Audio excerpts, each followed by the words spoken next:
So yes, we will be recording this so that we can share it with a wider audience and have it on our City Rising YouTube page. So yeah, welcome everybody.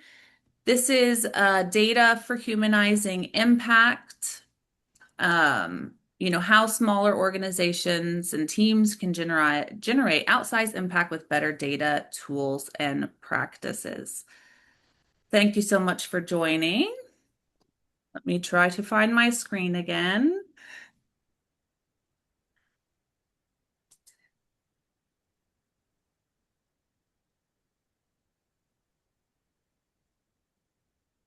So, City Rising, a lot of you are probably familiar with City Rising. We're a social impact studio located in Indianapolis, Indiana. We lead and support innovative projects that strengthen, celebrate, and repair people and places. So, I'm Angie Cazares. I am the education coordinator for City Rising. When Mark asked me to help him coordinate this social impact series, which has been ongoing for a few months, when he explained it to me and really like emphasized humanizing the impact that we have, I was like, anything where it's like strengthening and humanizing um, people and places, it's something I'm super passionate about. So I was really excited to join him in that. Mark, do you want to go ahead and kind of explain the series and today's topic? Yeah, thanks, Angie.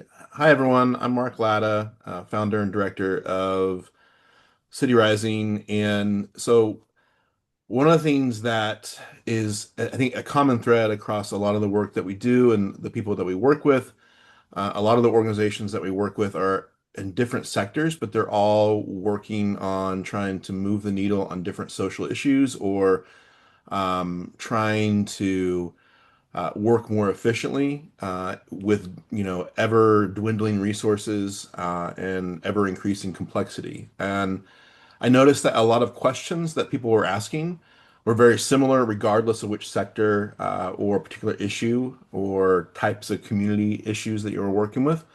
And so that was kind of the impetus or the main idea of the Social Impact Learning Series is since a lot of people are kind of asking similar questions or thinking about similar thoughts, why not bring all of those questions together and create a space where those questions can be explored together? And so that's kind of what we're doing here today. And I know a lot of organizations, if you're leading a smaller organization, whether it's a nonprofit, government office, or a social impact office and a corporation, there's a lot of folks asking about data, both or not both, but how to collect data in a more efficient way or to collect the right types of data, how to use data and how to visualize data. And so that really kind of led to this conversation.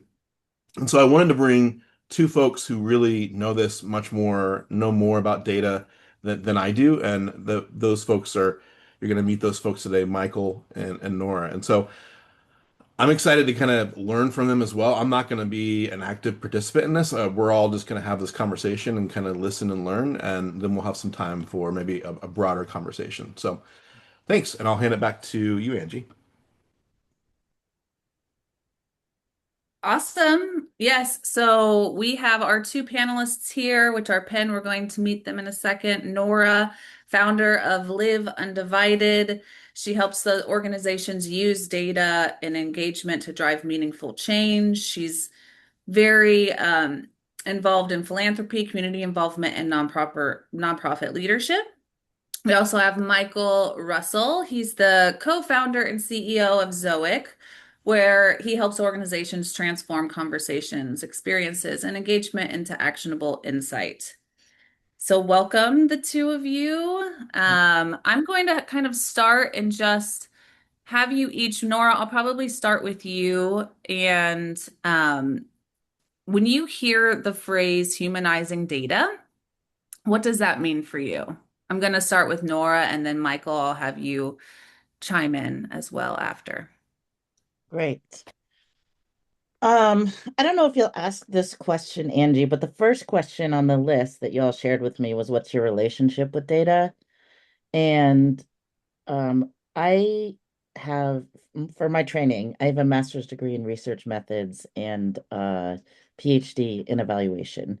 And in training in master's and PhD programs, you are very much taught to be objective and removed from the data. And so, in a way, we're taught to dehumanize the process. And that struck me as fine until no, it's not real, right? But in the classroom, I was like, okay, I mean, I'm all these people say it's possible and it's real. And when I got out into the real world and was using what I had learned, I found that we were just as likely to do harm with the data if we didn't use it well than do something good or helpful. And so for me, when at over my life and career, I've actually come to think of working with data as a sacred process.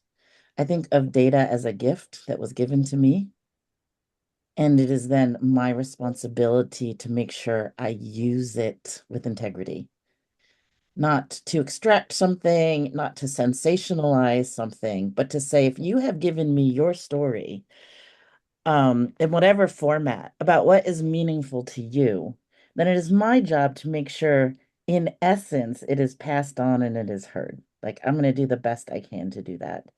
So when I talk about when I hear humanizing, it really is that it's putting the human, it's saying that actually the human is more important than the data. And the data is a tool that lets us somehow speak for or with humans who have real wants and needs. That's what I I think love of. that. I love that. Absolutely. Michael, how would you answer your relationship with data and what you think of when you hear humanizing data?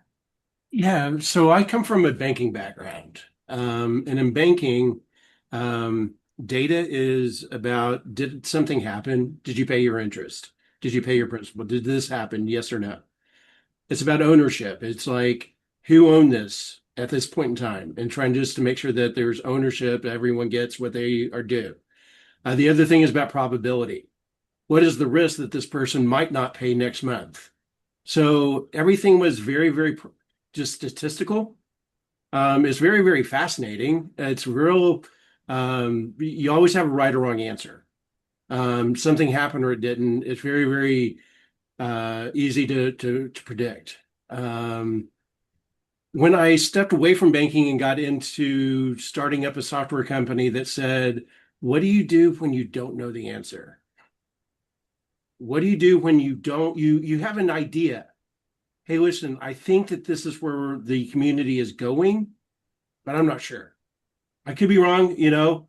It also is probably the thing that probably transformed me in the way that I think most was reading about the ABCD model, the asset backed community development model, which is basically you walk in and say, I don't know what the answer is, but let me listen. And then from there, we're going to create a plan. And so, from that perspective, data becomes very human because you're not coming in with the right answer, something you can predict, something that has a probability structure around it. You're just coming in and saying, the community needs something and let me listen. And then let's put a plan together around it. And Nora and I are working with a a company that is that the leader stood up, and one of the things that she said was true in the humanizing of data is, I just want to listen to my mission deeper. And I think that that is something that is fundamental in the way that humanizes the data. Is just, are you listening? Are you trying to see something that maybe you missed? Um, or are you just trying to use data to make you feel comfortable? If you know that 18% of people say this, is that just something that you can hide, not hide behind, but does that tell you anything? For me, the humanization of data is just more about listening more than speaking about it. Hmm. Can I build on something Mike said? Absolutely. Mike, it's so fun to be on this with you. Mike and I don't, we weren't invited on the panel as a pair, but we've worked together for a while, so it's fun. So we know each other. Um, One thing embedded in what you said, Mike, which has also been for me a part of humanizing data, is really claiming my worldview. And so my worldview involves complexity concepts. So I was taught to make a logic model or a theory of change that was pretty mechanistic. If you put these things into an engine and the engine runs, it will produce a certain thing.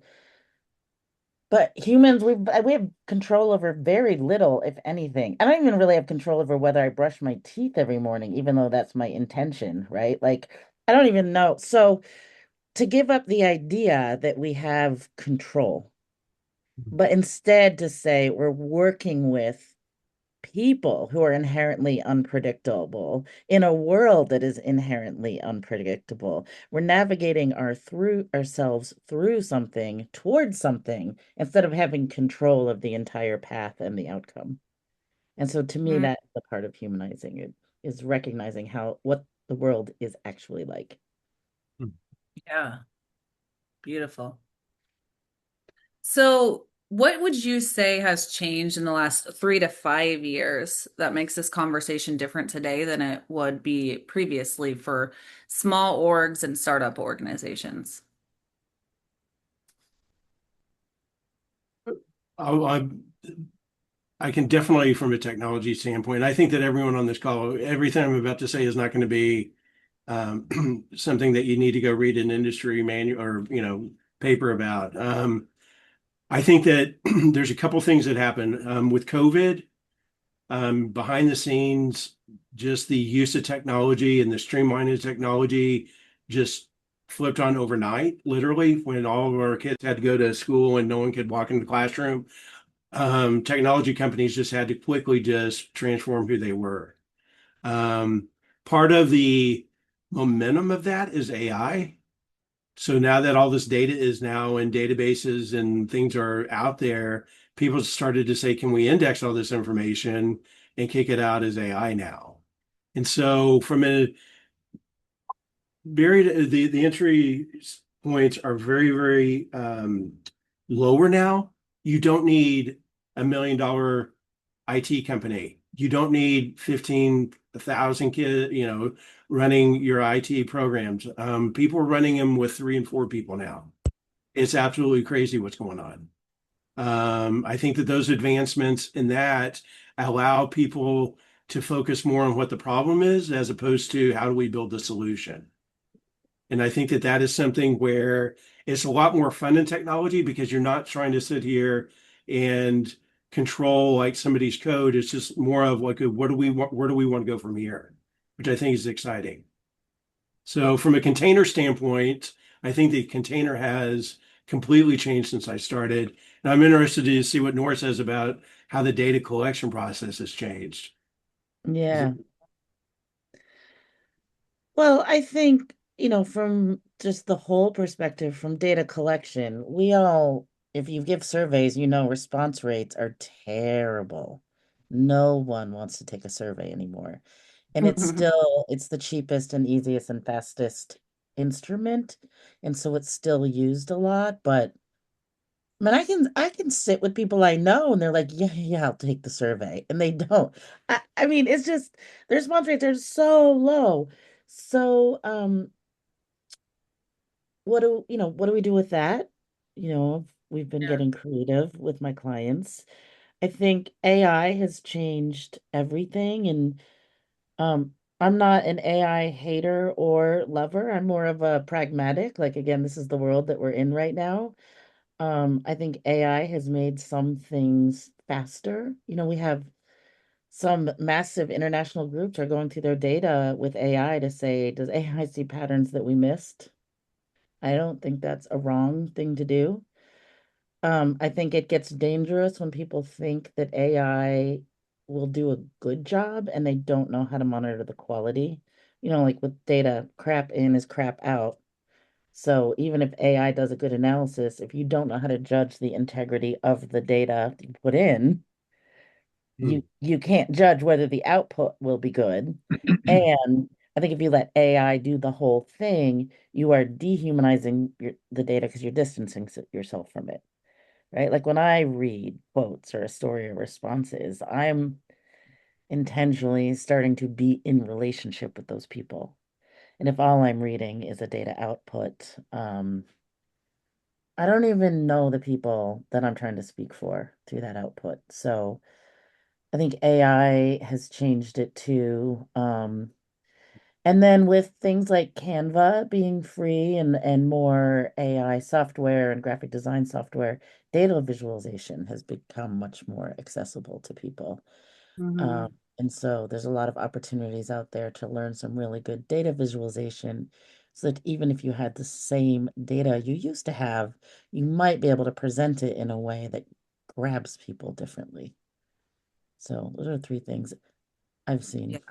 And Nora mentioned something about the challenge in technology that we have is, and I think that she said about people hating surveys. I think that the approach was always that data, and Nora, I'm not, I'll walk a fine line here. Yeah. I always felt like in the data science part of collecting data was control. It was, if I ask these questions in this format and approach things this way, and I get data back, that data becomes almost like irrefutable.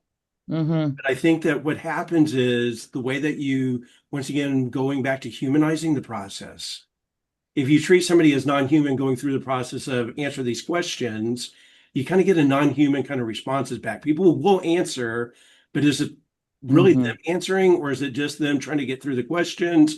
There's a lot of factors that you can't control.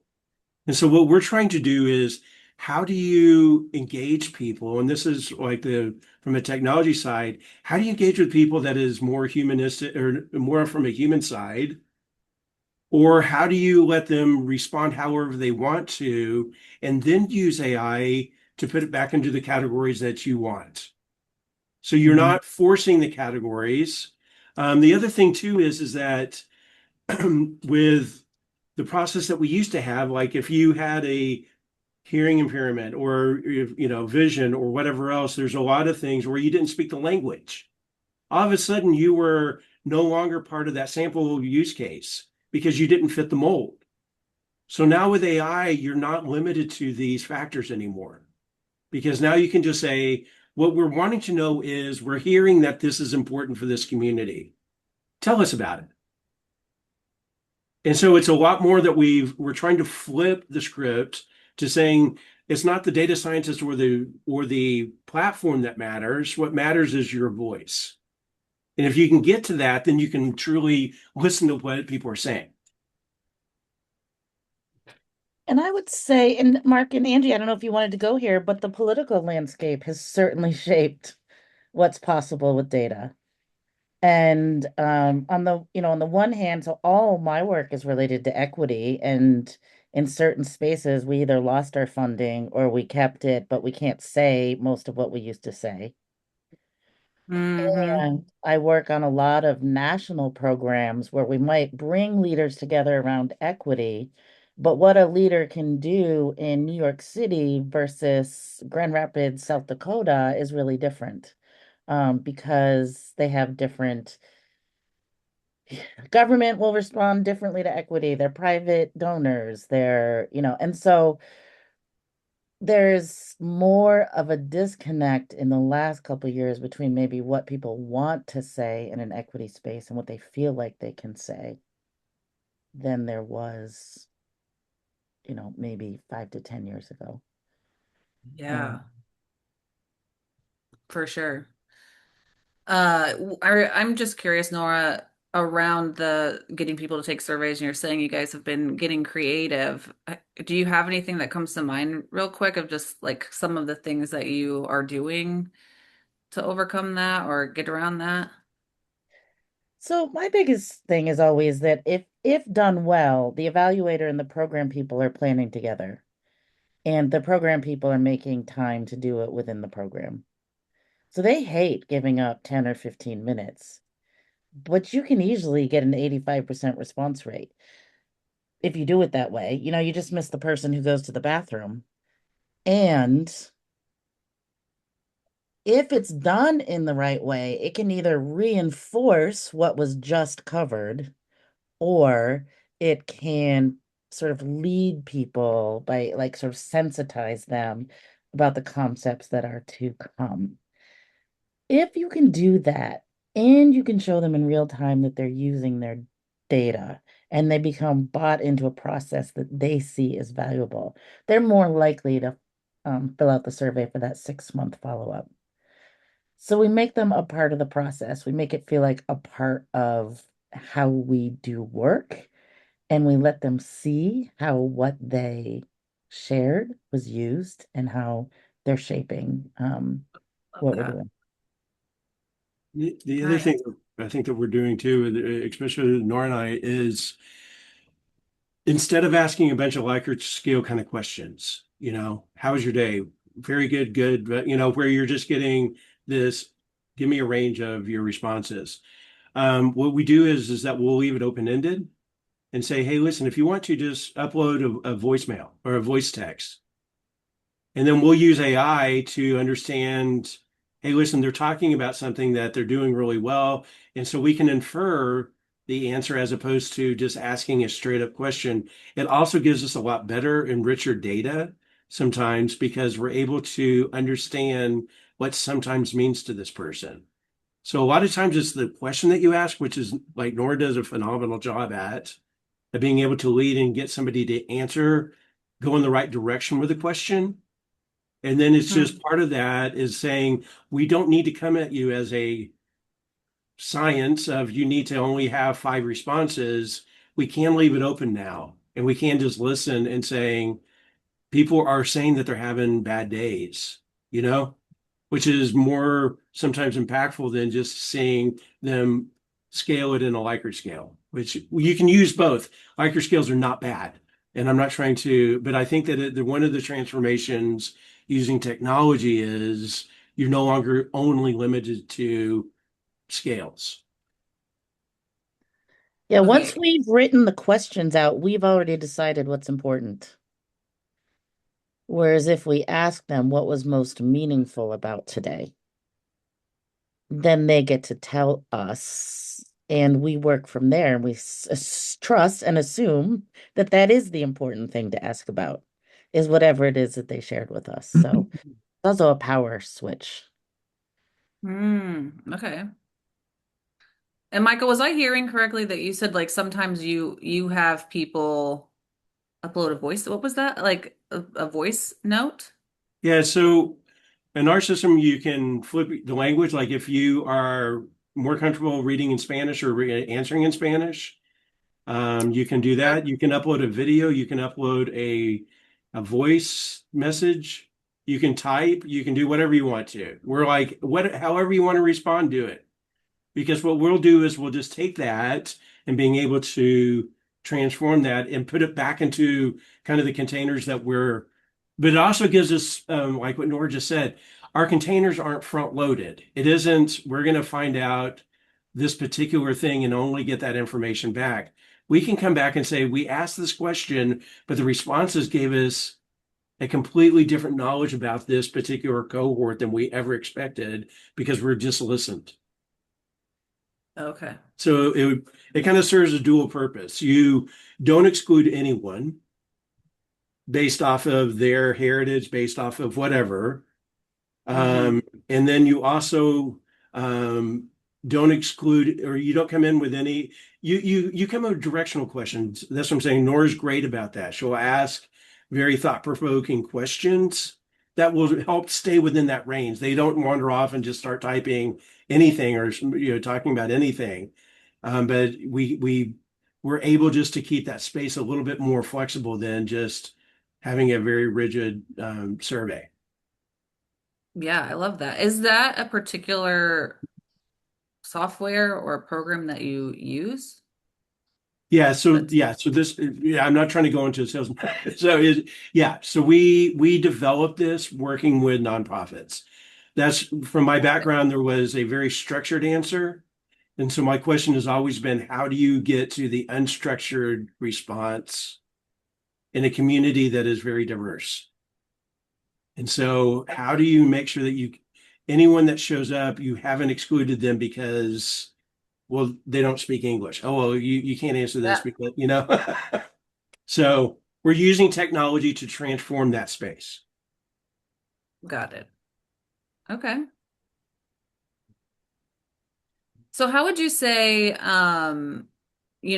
smaller volunteer groups, the lean agencies might be able to really drive outcomes that require a larger budget, to achieve than just a decade ago where it would have been a lot harder? What are some things that they can do to, I know Nora mentioned with Canva being able to do that visual storytelling.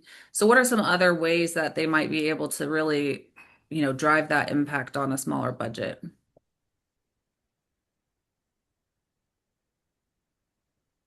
So I would, Um, go sorry, ahead, Nora. Monica. So, Um, we have really often turned to the arts as a way to tell the data story. And the reason is, for me, when I don't think I've ever changed anyone's heart with a PowerPoint or a Word document. And so if I'm just collecting data where people say, well, that's interesting, and then they go home and forget about it, that's not, I have not done my job. That's not a sacred practice. What I wanted to do is stick to something, to stick to people so they carry it home. There's an emotional salience to it. It travels. And so my advisor once, he said, Nora, the vagina monologues is a data report. He said it was an interview project turned into a play that has now been traveling for decades. And people talk about it. And could you imagine an evaluation report that traveled around the world for decades? And I was like, oh my, right. Like it is possible actually to create a product that people want to tell other people about. And so one example, and this is not a small budget, but this is one of my favorite arts-based examples, is in a school district. We interviewed 150 teachers and we got the data down, the qualitative data down into four themes. And then we hired, this is a mid-sized Midwestern city, and most of the students and educators are African American. So we chose spoken word.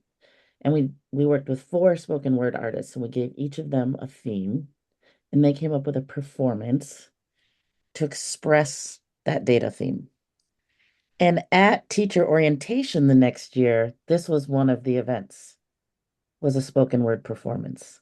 And so they were given their data back as art.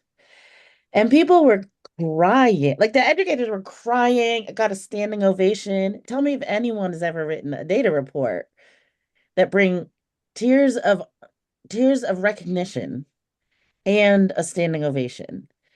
And then what we did was we gave people small subsets of the data and put them through a poetry writing workshop. So they really had to engage with the data to produce something. That's all they talked about during lunch. So there are ways that we can take our data and get really creative. If the view isn't how do I make this look most typical, but how do I get people to care? How do I get people into it enough to care? That's a different kind of a question, and it can be very low tech. Like we didn't need any technology to work with a spoken word artist. There's always artists available to partner with. Um, but also we've done zines, photo collages. I mean, like I said, with Canva and with everyone having a phone now, there's so many ways to visually represent the data that make people want to turn the page. So using the yeah, arts for me has I been a love just change. focusing that question of how do we get people to care as the, you know, centering question around that. Awesome. Michael, do you have anything to add to Yeah, that? yeah. There's, and probably from a financing perspective, I think that if you look at in today's landscape about, like Nora mentioned, the grants and foundations and government sponsored relationships and all this are getting cut back. Even in the best of times, I think that one of the things that nonprofits a lot of times struggle with is they have a really big heart for something and they're passionate about something, but being able to translate that back into quantitative information that the person that is giving the money understands what the return on that social impact is something that to use data in that regards. Because I think that there's sometimes the broad stroke, this is what I'm passionate about. Here's one person in my storytelling about fits this pattern. But I think that a lot of times foundations and grants want to know, I gave you X amount, what was the impact? And I think that that is the key for any small nonprofit or anyone is to say, is can I tell a story using numbers back to the person that gave me the money? Can I say that there's a 12% increase in this? There was something that I told you that I wanted to do, and I'm able to come back and tell you quantitatively what was that impact? And I think that that's where foundations and grants continue to listen because that's what they want to know. Is this going toward something that is creating an impact, or is the person right next to you going to create more of an impact? So if I need to decide between you or the other person, focusing on being able to tell that story back in numbers too is incredibly important.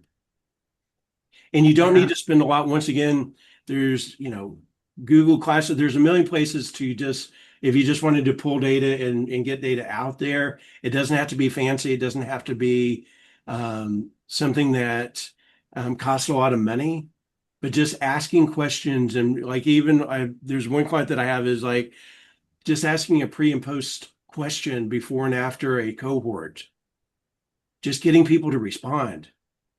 Just tell me, was this impactful or not, so that I know. Is the other thing that I would just say for any nonprofit is just being able to tell some sort of quantitative stories along with the social impact that you have. But Yeah. this also requires pre-work because by the time you put in your grant proposal, you've told them how you are going to evaluate. So thinking ahead of time about one, how you propose the evaluation, or if they tell you how it should be done, giving them a counter proposal and saying, this is why we propose doing it differently than you've outlined in your RFP, which can be really scary because that could be a reason you don't get the funding. But it's hard once you already received the money to change what you're going to do. You can you can create yourself some space by writing it differently into the grant proposal if it's grant funded. Hmm. Okay. Yeah, I like that. What would you say, like, if an organization could only improve like one aspect of its data, like this year, where would be like a really good place to start?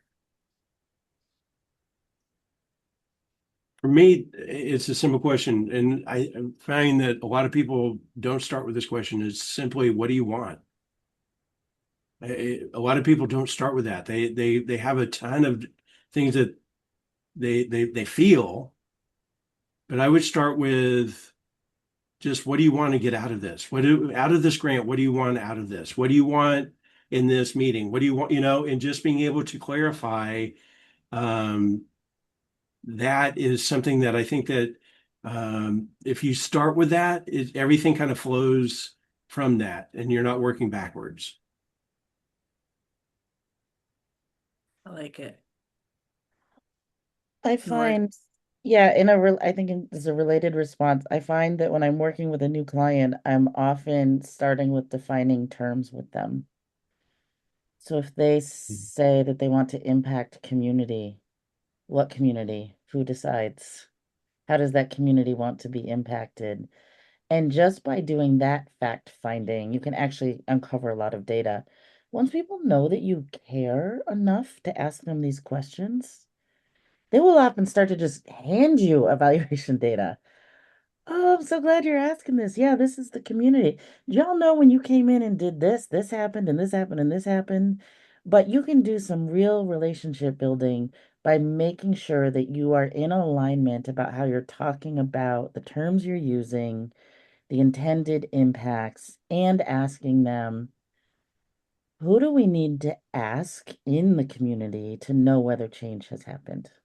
And how can we access them? Who are our trust brokers or our relationship brokers? Or, Hmm. it's not just the people who can show up at the computer and take a survey, or who are the ones who show up at the meetings. A lot of times they're the people we hear from over and over. But if we wanted to really live into what the mission was, what would that look like, and how would we do that? And what would these words that we've been using for since we started the organization, what would we really mean by these words in this day, in this time?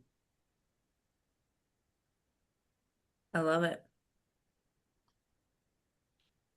So what do you think, like, I mean, I think you kind of touched on this, but like one question every nonprofit leader should be asking about their data. I mean, I know Michael is like, what do we want to get out of it?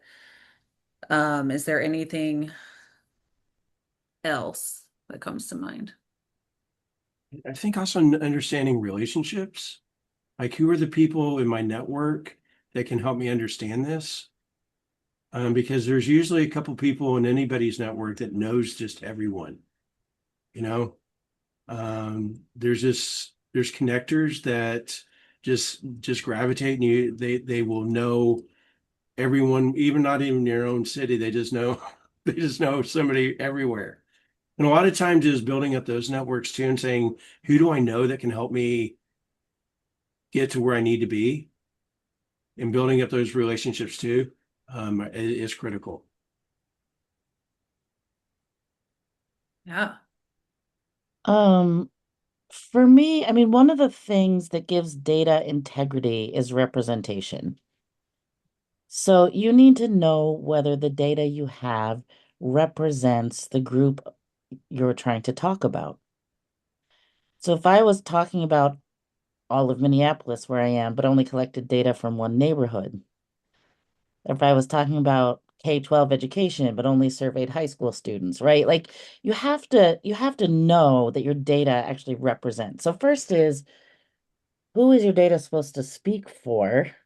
Hmm. And do you have data then from those groups? And so I use a couple sort of just analysis tools. And I don't know if you're going to ask the question about systems, thinking across systems, but um, from an equity or a power perspective, one of the tools I use is something called boundaries, perspectives, and interrelationships. And so, whatever I'm trying to learn about, it's like, where are the boundaries? And so, if we take something that a lot of us know, like a school district is a boundary, which may or may not be the same as the city. Neighborhoods have boundaries, which may or may not be the same as the school boundary. A school has their geography, but it also has a building. Within the building, sometimes schools on the teachers on the third floor never talk to teachers on the first floor.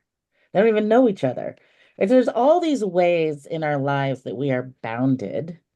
And so, where are the places where we need to be hearing from inside the boundary and outside? So, if it's a school, do we only want to know from within the school, or do we need to hear from the people who live in the community but don't actively participate in that school? So first is, what are the boundaries? And then, are we trying to learn inside and or outside that boundary? Second, both inside and outside, what different perspectives do we need? So if it's a culturally diverse community, do we want to make sure we hear from the different cultures that are represented, age groups, Hmm. disability status, LGBTQIA plus stat? Like, what are the different perspectives within or outside these boundaries that we need to make sure we hear from? And then, how do we not think about them as silos, but be sure to ask about the interrelationships between these different perspectives and experiences within and across boundaries? So that's part of my planning. When I think about, is our data representative, I start mapping out these boundaries and the people in and out, and understanding how to understand their perspectives and how these perspectives help us understand adjacent perspectives. So data integrity, how to have data integrity. Love that. Mark, is there anything that's coming to mind for you that we didn't touch on before we kind of open up to broader questions?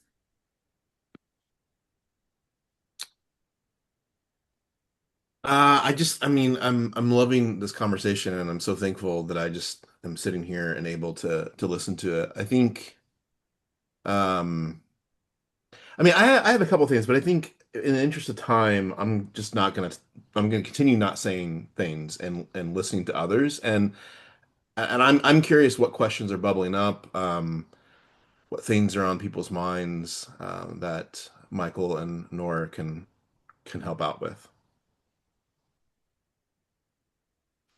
So does anyone, I mean, on that note, you can, if you want to type something in the chat, or I mean, I'm okay with people kind of popping up as long as you guys are. I mean, I know one thing that Brianna said, surveys are often dehumanizing just in the language as a default. And Laura, I loved some of your stuff you were saying, like with just some of those questions that you shift that power dynamic.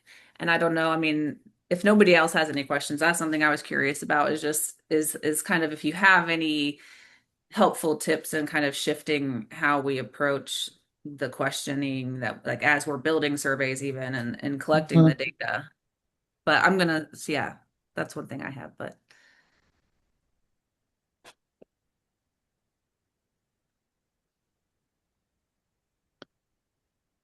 Well, I'll take a shot at that one that using mixed methods approach, that would be like the academic, but to do some quantitative before qualitative or qualitative before quantitative, but understanding how the people you want to learn from talk about the things you're trying to learn about. And so I I actually was the researcher on a global well-being research project, and they asked me to write a survey, and I thought, yo, that's ludicrous. Like, I can't write a survey that would be interpreted the same way across languages, across cultures. mm, I have no, like, and could I? Yes. Would we get data? We would. Would the data mean anything? Nothing. And I will not participate in that.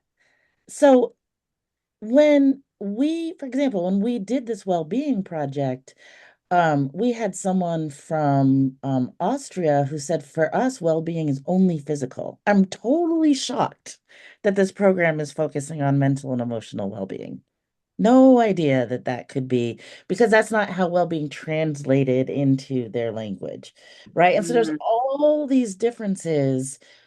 Our languages don't even have the same words. So to take something written in English and then translate it and assume that the reader is then hearing the same intent in the question it's just wrong. And so what I did with that one is I made it sort of a call and response. So I said, here's what we want to know about burnout.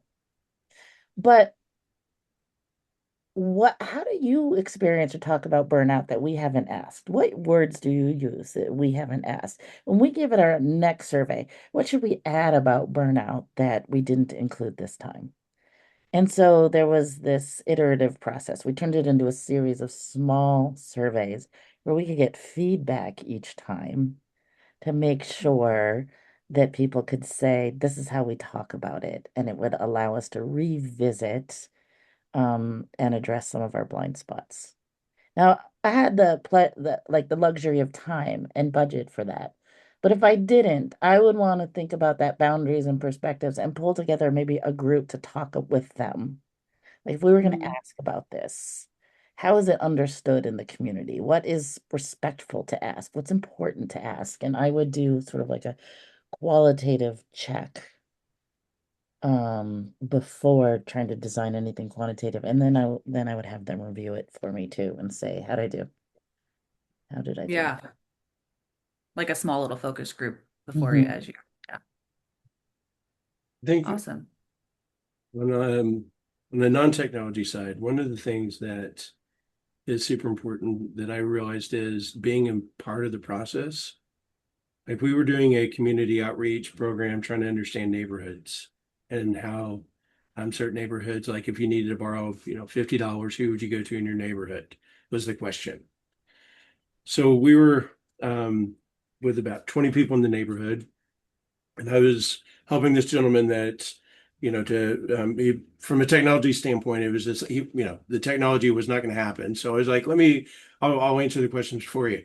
So we were sitting there and he's like, well, I wouldn't borrow $50 from anyone, but if somebody wanted to borrow it from me, I would definitely lend the 50. And so one of the things that we realized was our questions were completely wrong. We were looking at it as the dynamics is always on the side of the person that's borrowing, not what is the transaction? Who are the people in this community that people go to? Which then opened up a completely different way of looking at the community because we came in with one kind of Mm, bias and just listening and being part of the process, all your biases get challenged. Everything that happens, it's like, wait, I wasn't thinking of it from that perspective. And that's where, once again, I love working with Nora is this challenging each other's, biases and trying to say, is this truly like what Nora said? Maybe in Spanish, this wouldn't translate, you know? mm-hmm. So let's challenge that bias. How do we get to a more authentic translation? What are the things that we need to do to not just make this I'm sure that it works. I'm sure that they can read it, but the next deeper question is they can read it, but it still won't resonate with them. So I think just being a part of that and watching how people go through the process, you realize whatever you think is happening probably isn't. You have to keep on recalibrating the process until you start to hit that human side of things. Which is to say, Yeah. there's a very human component to this work as the person collecting the data, whether you're the researcher or whatever your title is to be humble and not defensive and take a position of curiosity. Mm-hmm. So we're often hired because we're the experts, but that cannot be our stance. If that's how we come in, I come in as someone who has a particular kind of knowledge to partner with and hopefully uplift people whose work I admire who have a different kind of knowledge. So it's a quite a different stance. I love that, leading with curiosity. Hmm. Mark has a question. He's gonna pop up. Yeah, I think what so this comes up a lot in a lot of the folks that I work with where they're pushing the boundaries of their data collection and data analysis and data visualization. They're doing a lot of the things that the two of you have kind of talked about. Yet, when it comes to reporting, either on a grant form or internal documents or for the board of directors or whoever people are answerable to, right? Whether that is legitimately answerable or whether that's perceived, like whether that's a feeling, right? Oftentimes there's a hesitancy to break the mold, so to speak, and or to it feels too risky, right? To kind of put a more artistic uh, perspective or frame on the data reporting. Mm-hmm. And I'm kind of curious how what would you say? What would either of you say to those folks who are maybe feeling that tension?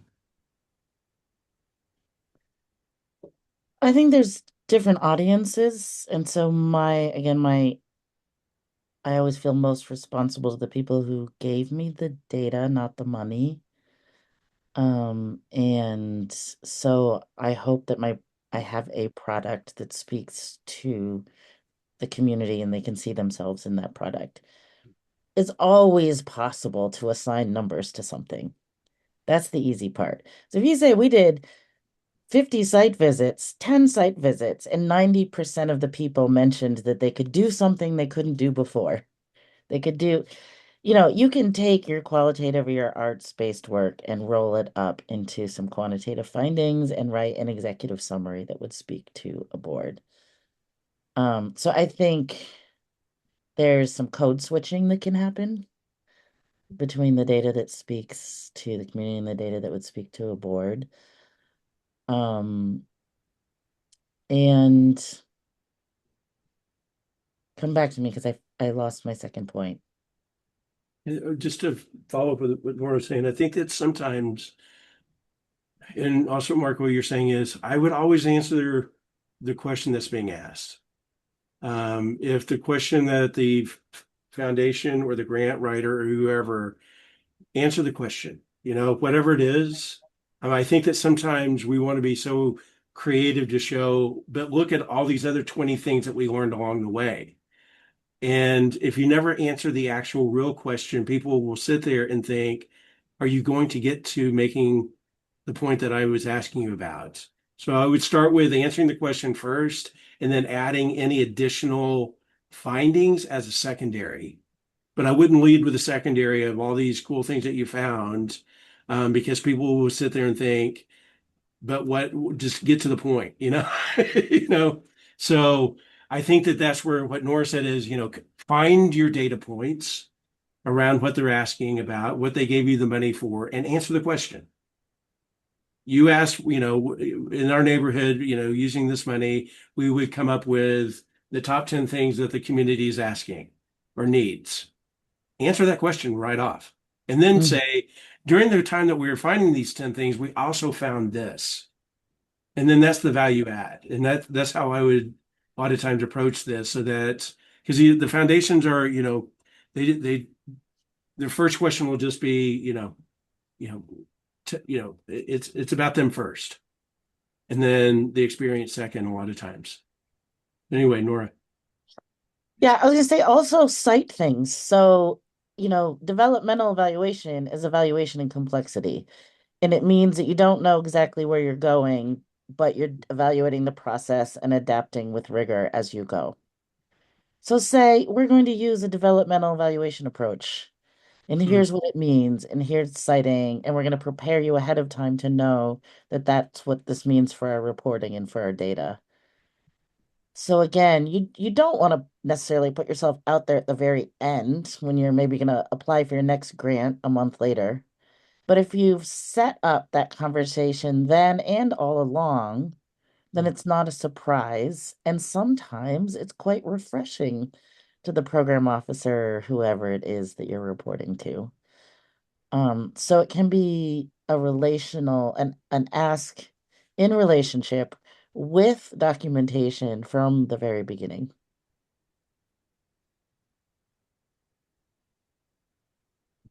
A lot of they don't know what they want.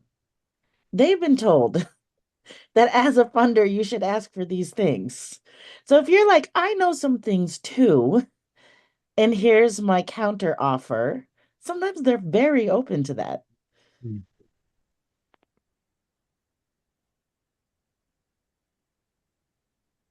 Yeah, I love that little, it's almost like an educational piece for the people Mm. who are, you know, giving you who want the data, right? Like where you can just kind of keep that and teach them a little bit about what they might not know.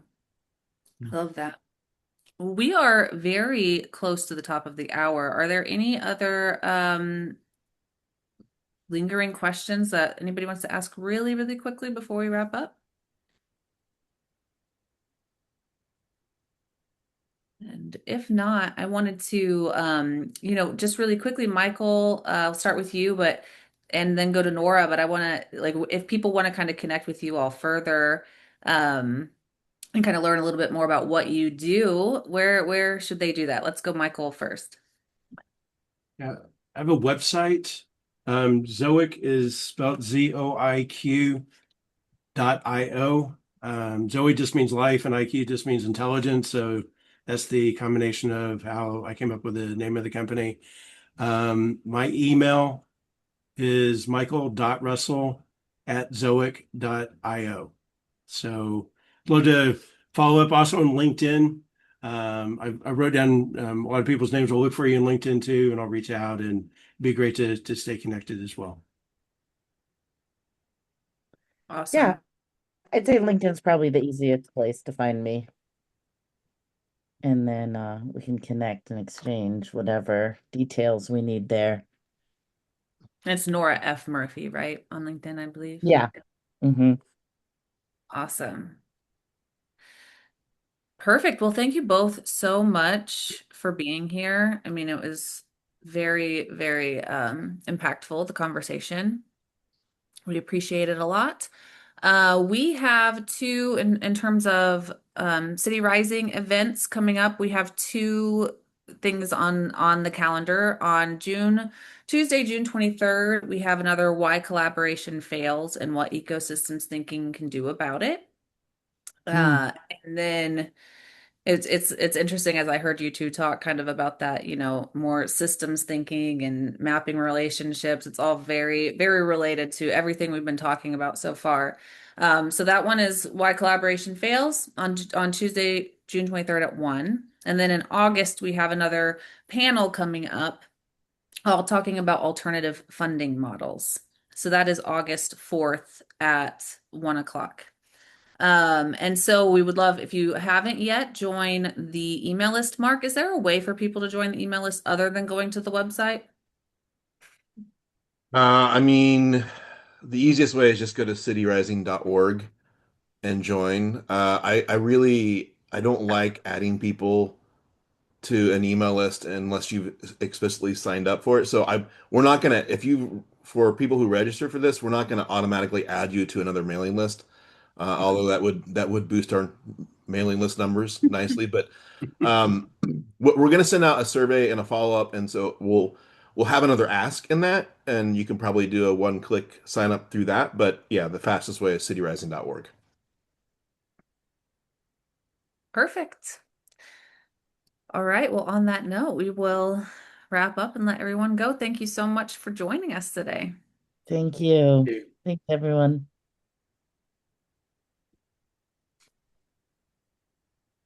Thank you. Thank you.